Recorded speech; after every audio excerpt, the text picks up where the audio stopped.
In the final weeks of the Civil War, 60 boys, some as young as 12 years old, were handed the most dangerous job in America, guarding $500,000 in Confederate gold. They were teenagers, some weren't even that, and the gold they protected, it vanished without a trace. On April 2nd, 1865, Jefferson Davis sat in his pew at St. Paul's Episcopal Church in Richmond when he received the most urgent message of his presidency. General Robert E. Lee's defensive line at Petersburg had been broken. The Confederate capital had until 8 p.m. to evacuate everything of value before Union forces arrived. What followed was a desperate flight that would spawn countless treasure hunters, reality television shows, and one of America's most enduring legends. The Confederate treasury at that moment contained $500,000 in gold nuggets, United States gold eagles, double eagles, silver bars, and Mexican coins. Much of this gold had originated from the Dahlonega Mint in northern Georgia, which Confederate forces had seized in 1861, along with $23,716 in federal gold and silver reserves. Treasury Clerk Man Qualls took this inventory before 2 trains departed Richmond that evening. The first carried Confederate officials. The second, under Navy Captain William Parker's command, held what everyone called the special cargo. Parker faced an impossible task. The only military personnel available to guard a fortune were 60 midshipman cadets from the Confederate Naval Academy, some as young as 12 years old. These boys, between 14 and 18, would become the unlikely guardians of what is worth $11 million in today's money.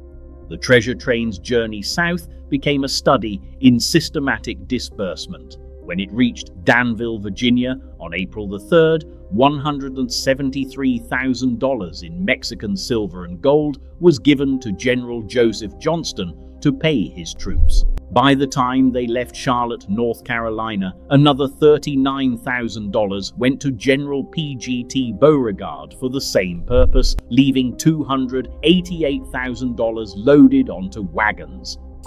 But the real mystery began on May 4th, 1865, during the Confederate government's final cabinet meeting in Washington, Georgia. With Lee's surrender at Appomattox nearly a month behind them and Davis's capture imminent, the remaining officials made a fateful decision. They entrusted $86,000 to 2 Confederate Navy officials, James Semple and Edward Tidball, with orders to smuggle it to Britain. That money never reached its destination. According to historian William Rawlings, that was the one chunk of money that was basically just stolen by someone. Recent research suggests Semple spent part of his share on a love affair with Julia Tyler, widow of President John Tyler, while Tidball returned to Winchester, Virginia, where he built an elaborate mansion called Linden Farm. During a recent renovation, documents found hidden in the walls confirmed Tidball's possession of Confederate gold. 20 days after Davis's capture near Irwinville, Georgia, the largest single theft occurred. On May 24, 1865, near Chenault Crossroads in Lincoln County, Georgia, former Confederate soldiers and local accomplices staged an audacious midnight robbery, stealing $251,029 in gold and silver coins.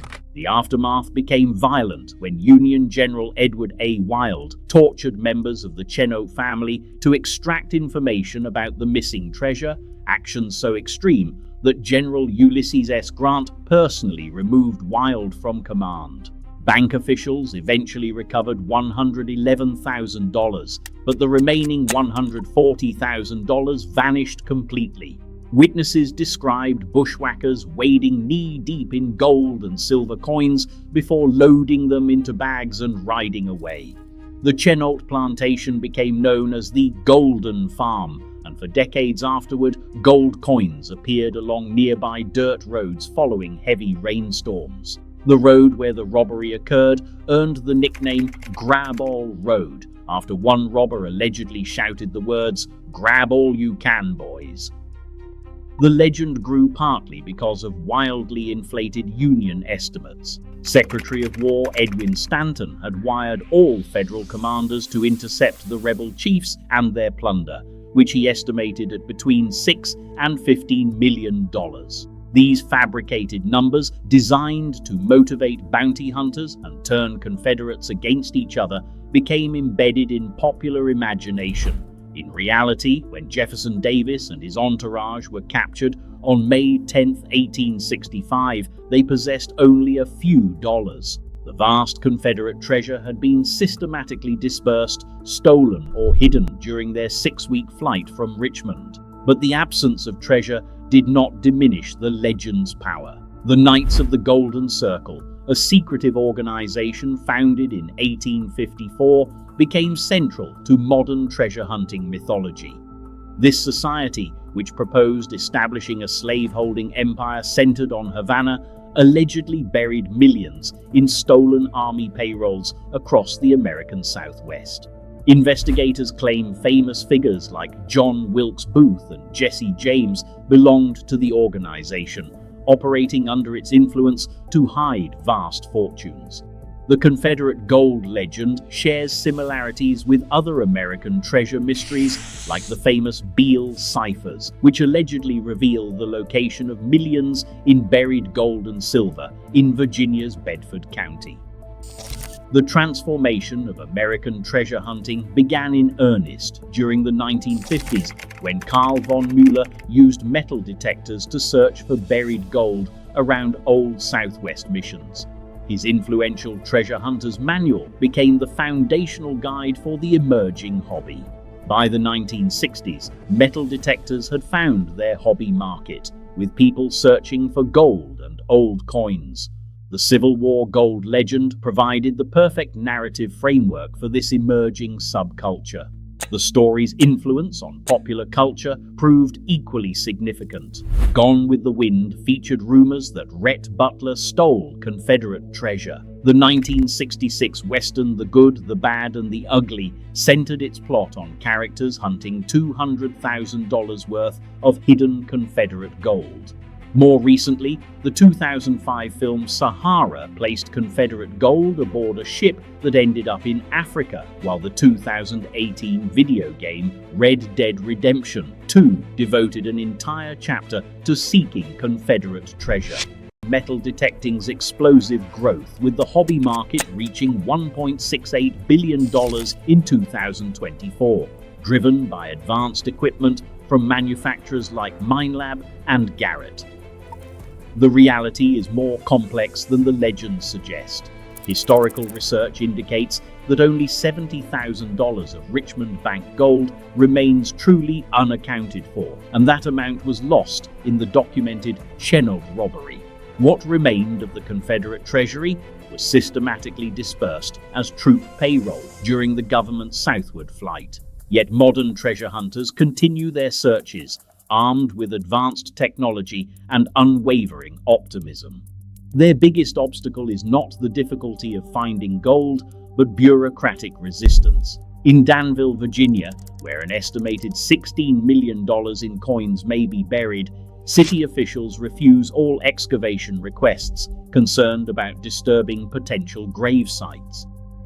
The treasure's cultural impact extends beyond individual searches. Books like Rebel Gold, One Man's Quest to Crack the Code, and Jesse James and the Lost Templar Treasure continue appearing, each promising new evidence and revolutionary theories. The Jefferson Davis Memorial Historic Site in Georgia acknowledges the legend, while noting that despite wild rumors about buried Confederate gold in the area, none has ever been found. What makes this legend particularly American is how it combines historical trauma with optimistic hope. The lost Confederate treasury represents both the Confederacy's final defeat and the enduring hope that something valuable might still be recovered from that loss. It is a narrative that transforms historical catastrophe into potential windfall, making treasure hunters of ordinary citizens. The story also reflects uniquely American attitudes toward authority and hidden wealth. Unlike European treasure legends tied to ancient kings or mythical dragons, Confederate gold represents money that belonged to real people, stolen or hidden during documented historical events. This accessible quality makes the treasure feel achievable rather than fantastical. The Confederate treasury legend democratized treasure hunting. Anyone with a metal detector and weekend free time could potentially discover Civil War-era coins or artifacts. This possibility transformed passive historical interest into active searching, creating communities of amateur archaeologists united by shared hope and historical curiosity. Today, 160 years after that desperate flight from Richmond, the lost Confederate treasury continues shaping American treasure hunting culture. Whether pursuing reality television fame, weekend adventure, or genuine historical discovery, modern treasure hunters follow paths first traced by those 60 young midshipmen who guarded a fortune through the Confederacy's final collapse.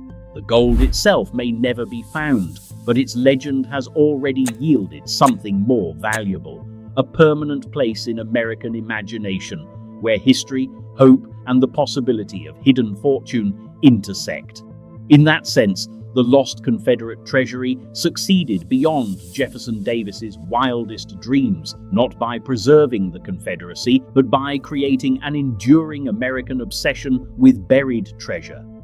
And if you think this story is wild, there was a secret society with 300,000 members that allegedly buried millions across America. And the FBI has been hiding what they know about it for decades. That video is up next.